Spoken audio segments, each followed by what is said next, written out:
पिछले वीडियो में आपने जाना था कि किस तरह से उत्तर वैदिक काल के बाद पूरे राजनीतिक जीवन में बदलाव आया था।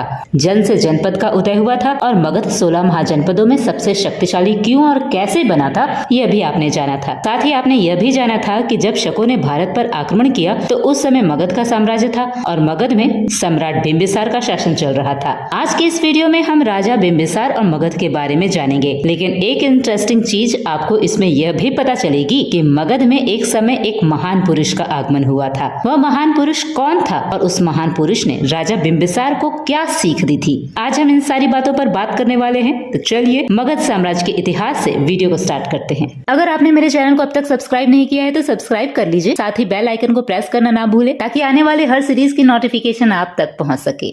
मगध से ही राजाओं का दौर शुरू हुआ था। मगध से पहले राजा नहीं हुआ करते थे और मगध से ही साम्राज्य विस्तार का क्रम भी शुरू हुआ था। मगध की स्थापना बृहदत्त ने की थी और राजा बृहदत्त के बाद राजा प्रद्योत ने भारत पर शासन किया। प्रद्योत वंश का राजा था और इसी ने ही प्रद्योत राजवंश की स्थापना की थी। प्रद्योत राजवंश का अंतिम शासक कीर्तिवर्धन था, जिसकी हत्या सम्राट बिंबिसार ने 544 ईसा पूर्व में कर दी थी, जिसके बाद मगध पर हर्यक वंश की स्थापना हुई थी। हर्यक वंश मगध का पहला वंश था, लेकिन इस वंश को पितृहंता वंश भी कहते हैं। जी हाँ, याद रखिएगा, अगर आपसे कोई पूछता है कि पितृहंता वंश कौन सा, तो आप ये कह सकते हैं कि हर्यक वंश था। और पितृहंता वंश मतलब होता क्या है, आइए चलिए इसका मतलब भी बता देती हूँ कि इस वंश में जितने भी राजा हुए उन्होंने अपने पिता की हत्या करके ही गद्दी प्राप्त की थी, इसीलिए इस वंश को पितृहंता वंश कहते हैं, यानी कि पिता की हत्या करने के बाद गद्दी को प्राप्त किया था। मगध के राजा बिंबिसार ने 544 ईसा पूर्व में हर्यक वंश की स्थापना की। बिंबिसार का जन्म 558 ईसा पूर्व में शिशुनाग वंश के राजा भाटिया के घर हुआ। बिंबिसार बौद्ध धर्म का मानने वाला, न्यायपूर्ण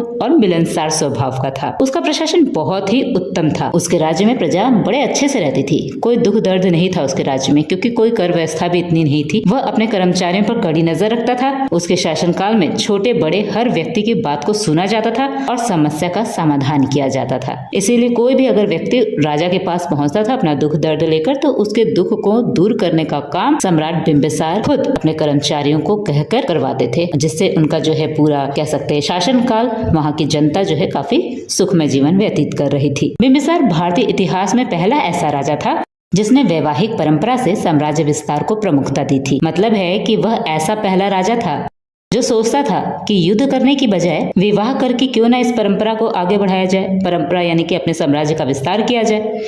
तो इसीलिए उसने युद्ध की बजाय वैवाहिक परंपरा से साम्राज्य का विस्तार करना ज्यादा उचित समझा। उन्होंने 3 राजकुमारियों से विवाह किया। इन्होंने पहला विवाह महाकौशला देवी से किया, जो कि कौशल वंश की राजकुमारी थी। दूसरा विवाह बिंबिसार ने चेलना से किया, जो वैशाली के राजा चेटक की पुत्री थी। अब देखिए, रानी जो चेलना थी वो बातें बड़ी अच्छी अच्छी करती थी और जिसके कारण जो है राजा बिंबिसार जो है उनकी बातों से बहुत प्रभावित होते थे। और रानी चेलना के उपदेशों से प्रभावित होकर ही उन्होंने जैन धर्म को अपना लिया था। उन्होंने उज्जैन को अपनी राजधानी बनाई और अंग राज्य को जीतकर अपने साम्राज्य का विस्तार किया।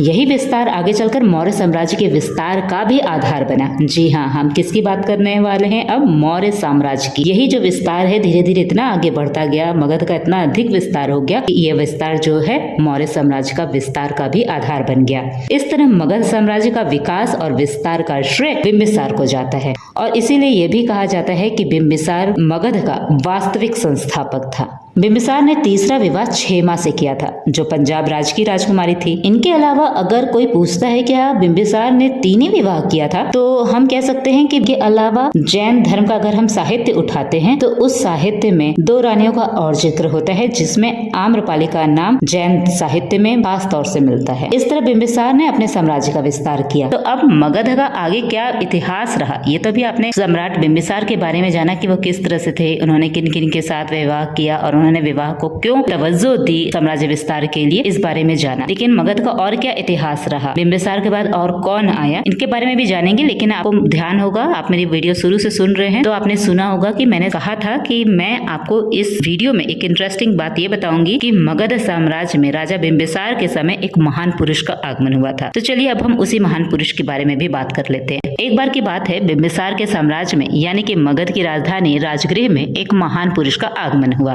कुछ दिन मगध में समय बिताने के बाद वह महान पुरुष वहां से प्रस्थान करने लगे। लोगों को जब यह पता चला कि वह महान पुरुष आज प्रस्थान कर जाएंगे अपने दूसरे सफर की ओर, तो उन्होंने सोचा कि चलो इस महान पुरुष को हम भेंट आदि वगैरह जो भी है हमारी क्षमता में हम उनको वो चीज देते हैं और इसी बहाने उनके दर्शन भी हो जाएंगे। तो राजमहल के अंदर जितने भी लोग थे, नगर के जितने भी सेठ थे, वो सभी अपने अपने बेशकीमती सामान घर आए। जब वो महान पुरुष के सामने पहुंचे तो उन्होंने देखा कि महान पुरुष जो है वो अपने शिष्यों के साथ बैठे हुए हैं। तो धीरे धीरे सबने क्या है, महान पुरुष को सभी जो है जो उपहार लेकर आए थे वो भेंट स्वरूप देने लगे। वह महान पुरुष भी लोगों का भेंट स्वीकार कर रहे थे। सम्राट बिंबिसार ने उन्हें भूमि, खाद, वस्त्र, स्वर्ण, आभूषण आदि उपहार भेंट किए। सभी की भेंट स्वीकार करने के लिए वह महान पुरुष अपना दायां हाथ उठाकर स्वीकृति इंगित कर रहे थे। इस तरह लोग अपना अपना भेंट देते आ रहे थे। तो उसी भीड़ में जो है एक वृद्धा भी सामने आई उस महान पुरुष के आगे और वो बोलती है उस महान पुरुष से कि हे महान पुरुष, मैं बहुत निर्धन हूँ,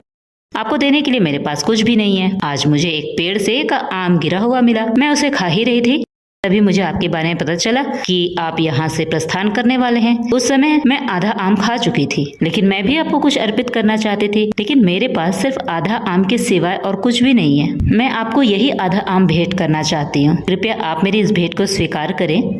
यह सुनकर वह महान पुरुष अपने आसन से उठ खड़े हुए और उस वृद्धा के पास आए और बड़े प्रेम से उन्होंने उस वृद्धा से उनका जूठा आधा आम ले लिया। यह देखकर वहां के लोग बड़े आश्चर्यचकित हुए कि जब हम स्वर्ण आभूषण, हीरे के आभूषण, वस्त्र, इतने सारे कीमती बेशकीमती चीजें लेकर आ रहे हैं, तब तो ये महान पुरुष अपने आसन से उठा नहीं और इस वृद्धा का आधा आम खाया हुआ, वो भी जूठा, लेने के लिए वो अपने आसन से उतर गए। तब बड़े आश्चर्य थे ये चीजें देखकर। लेकिन ये बात पूछे कौन? तो ऐसे में सम्राट बिंबिसार ने उनसे ये बात पूछी कि हे महान पुरुष, आपने उस वृद्धा से दोनों हाथ फैलाकर उसका आधा आम स्वीकार किया और हम सब यहाँ पर इतने बेशकीमती चीजें लेकर आए हैं आपके लिए और आप केवल अपना हाथ हिलाकर उसकी स्वीकृति अंकित कर रहे हैं। तो ये कुछ समझ में नहीं आया। अब इसमें ऐसे कौन सी विशेषता है, कृपया आप मुझे बताएं। वह महान पुरुष मुस्कुराकर बोले, इस वृद्धा ने मुझे अपनी समस्त पूंजी दे दी है और आप लोगों ने मुझे जो कुछ भी दिया है वो अपनी संपत्ति का मात्र एक छोटा सा हिस्सा दिया है और इसके बदले में आपने दान करने का अहंकार भी रखा हुआ है। इस वृद्धा ने मेरे प्रति आभार, प्रेम, श्रद्धा रखते हुए मुझे अपना सब कुछ अर्पित कर दिया है। फिर भी इसके मुंह पर कितनी करुणा और नम्रता है, कोई अहंकार नहीं।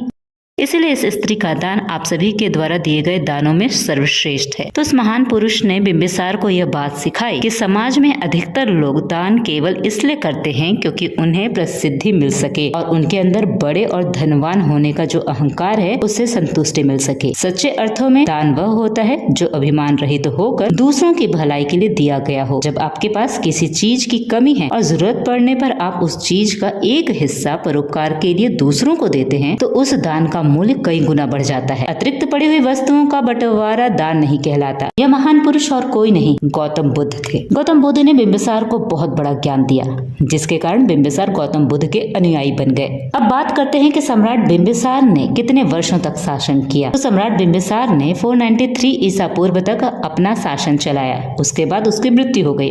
उसके पुत्र अजातशत्रु ने अपने पिता की बीमार अवस्था में ही गला दबाकर हत्या कर दी थी। इसीलिए इस वंश को पितृहंता वंश कहते। सिर्फ इसलिए नहीं कि अजातशत्रु ने अपने पिता बिंबिसार की हत्या की थी, बल्कि अजातशत्रु की भी हत्या उसके बेटे ने की थी और उसके बेटे की भी हत्या उसके बेटे ने की थी। तो इस तरह से ये जो पूरा वंश था, इस वंश में जिसने भी गद्दी प्राप्त की वो अपने पिता को मार कर ही प्राप्त किया है। हालांकि अपने कार्यकाल के दौरान भी बिंबिसार ने अपने पुत्र अजात को हर्यक वंश का युवराज घोषित कर दिया था, लेकिन जल्द ही राज्य की कमान हासिल करने की लालसा ने अजातशत्रु ने अपने पिता की ही हत्या कर दी। वैसे अगर बिंबिसार की मृत्यु की बात की जाए तो इतिहास के पन्नों में बिंबिसार की हत्या को लेकर अलग अलग बातें हैं कि बिंबिसार की मृत्यु कैसे हुई। जाते जाते आपके लिए एक सवाल छोड़ते जा रही हूँ, जिसका आप कमेंट बॉक्स में जवाब दे सकते हैं। सवाल यह है कि बिंबिसार को और किस नाम से जाना जाता है। तो आज के इस वीडियो में आपने जाना मगध का इतिहास और सम्राट बिंबिसार के बारे में। आपको ये वीडियो कैसी लगी, लाइक, शेयर, कमेंट करके हमें जरूर बताइएगा। और हाँ, अगर चैनल सब्सक्राइब नहीं किया है तो सब्सक्राइब कर लीजिएगा।